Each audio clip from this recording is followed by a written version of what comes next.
Welcome to AMC Month in Review, your guide to everything that's happening around the command. This month, AMC employees toured Anniston Army Depot, General Vi imparted wisdom to Marshal Association members, honored civilians and military personnel around the command, then hosted AMC's first ever Twilight Tattoo, and Command Sergeant Major Sims led this year's AMC Best Warrior competition at Rock Island Arsenal.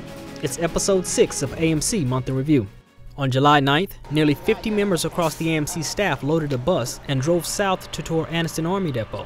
So I think it'll be very powerful for you to see. It'll give you an appreciation for the work you do every day. And then you have a little fun along the way. Anniston repairs, modifies, and upgrades combat vehicles and converts nearly all heavy and lightweight tracked vehicles as well as small arms for America's warfighters and its allies. On July 10th, General Vi imparted wisdom to interns, employees, and retirees who gathered for the Marshal Association luncheon that focused on leadership. We're always learning, we're always adapting, we're always transforming, and that leads to great organizations. You have to constantly reinvent yourself. You're doing that here at NASA. We're doing that in the United States Army.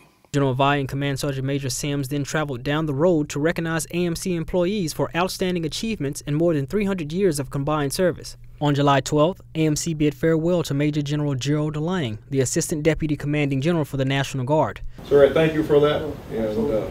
And as far as the retirement, I'm ready for that too. As General McChrystal, my fund meter is just about.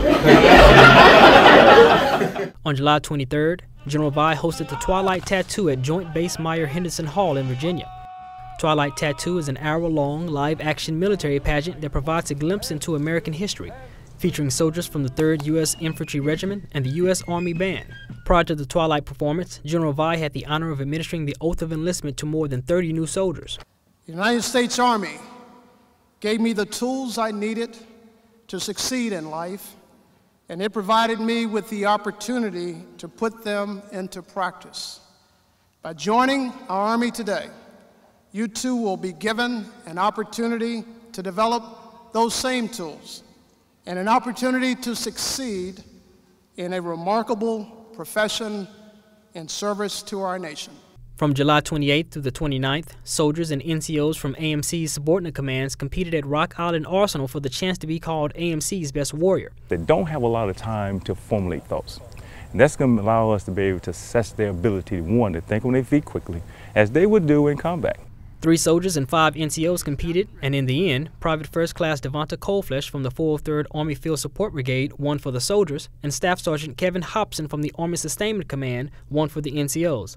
Both competitors will compete for the Army Level Best Warrior competition this October. To find out more about these topics, visit AMC's webpage, and thanks again for checking out AMC Month in Review.